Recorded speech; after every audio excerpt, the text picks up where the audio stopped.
વાત કરીએ ભાજપના મિશન સૌરાષ્ટ્રની। ભાજપે અત્યાર સુધી સૌરાષ્ટ્રની જે બેઠકો પર નામ જાહેર કર્યા છે તે બેઠકો ખાસ તો મહત્વપૂર્ણ બની રહે છે, કારણ કે સૌરાષ્ટ્રના સમીકરણ હંમેશા લોકોનું ધ્યાન દોરતા હોય છે। ત્યારે આ વખતે પણ સૌરાષ્ટ્રમાં એવા દિગ્ગજ નેતાઓના પણ નામ છે કે જે તમામ ગણિત અને તમામ જે સમીકરણો છે તેમાં બંધ બેસતા હોય।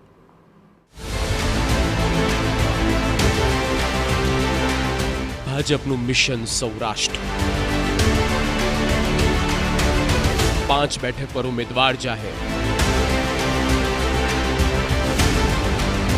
3 બેઠક પર હજુ સસ્પેન્સ। 2024ની ચૂંટણી મહાસંગ્રામમાં ભાજપ મેળવવા માંગે છે ઐતિહાસિક જીત। સૌરાષ્ટ્રમાં ભાજપ તમામ 8 બેઠક પર 5 લાખ કરતા વધુની લીડથી જીતવા માંગે છે, જેના કારણે સૌરાષ્ટ્રમાં ભાજપે 2 કોંગ્રેસના ધારાસભ્યોને પોતાની પાર્ટીની કરી લીધા છે સામે। પહેલા પોરબંદરના દિગ્ગજ નેતા અર્જુન મોઢવાડિયા ભાજપમાં જોડાયા અને હવે કોંગ્રેસના ધારાસભ્ય પદેથી રાજીનામું આપનાર અરવિંદ લાડાણીએ પણ કરી લીધા છે કેસરિયા। અર્જુન મોઢવાડિયા અમરીશ ડેર બાદ માણાવદરના પૂર્વ ધારાસભ્ય અરવિંદ લાડાણીએ પણ કેસરિયા કરી લીધા છે।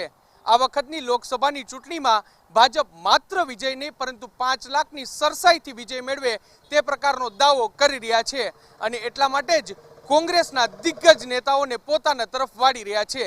ભાજપ જે રીતે વ્યૂહાત્મક રીતે આગળ વધી રહ્યું છે ને કોંગ્રેસના નેતાઓ જે રીતે તૂટી રહ્યા છે તેને જોતા 5 લાખના વિજયનો આ વિશ્વાસ છે તે ભાજપ માટે સહેલો જોવા મળી રહ્યો છે। વંથલીમાં ભાજપ કાર્યકર્તા સંમેલનમાં અરવિંદ લાડાણી ભાજપ પ્રદેશ અધ્યક્ષ CR પાટીલની હાજરીમાં કેસરિયા કર્યા। 600થી વધુ કાર્યકરો અને સમર્થકોએ પણ કર્યા કેસરિયા। જો કે ભાજપના નેતા જવાહર ચાવડા ક્યાં જોવા મળ્યા નથી। માનવામાં આવે છે કે અરવિંદ લાડાણીના ભાજપ પ્રવેશથી જવાહર ચાવડા નારાજ છે। આજે હું મારા 1500થી વધુ કાર્યકરો સાથે ભાજપમાં પ્રવેશ કરું।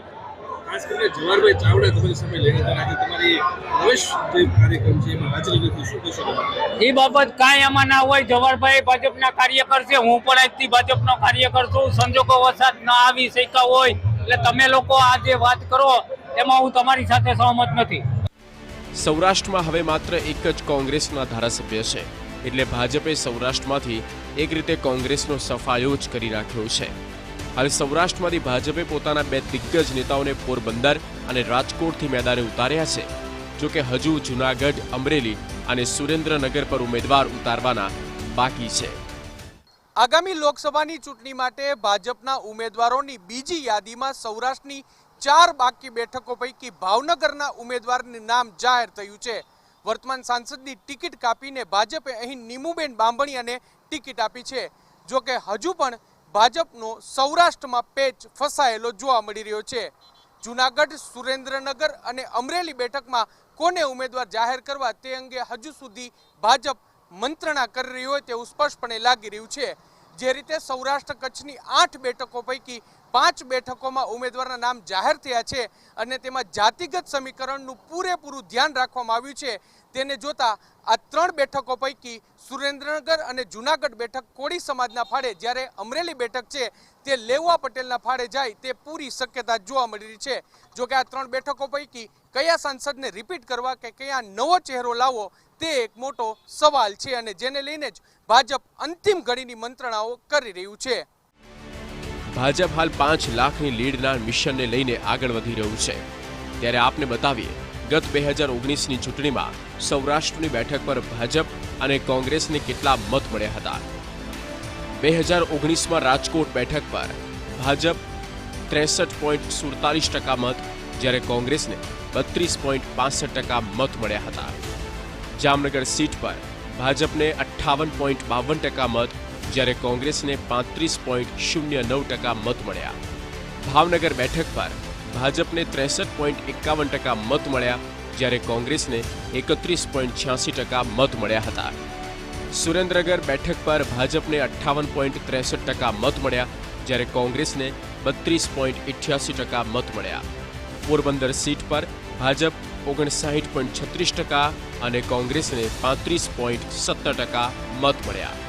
જૂનાગઢ બેઠક પર ભાજપ 54.51% અને કોંગ્રેસને 39.57% મત મળ્યા.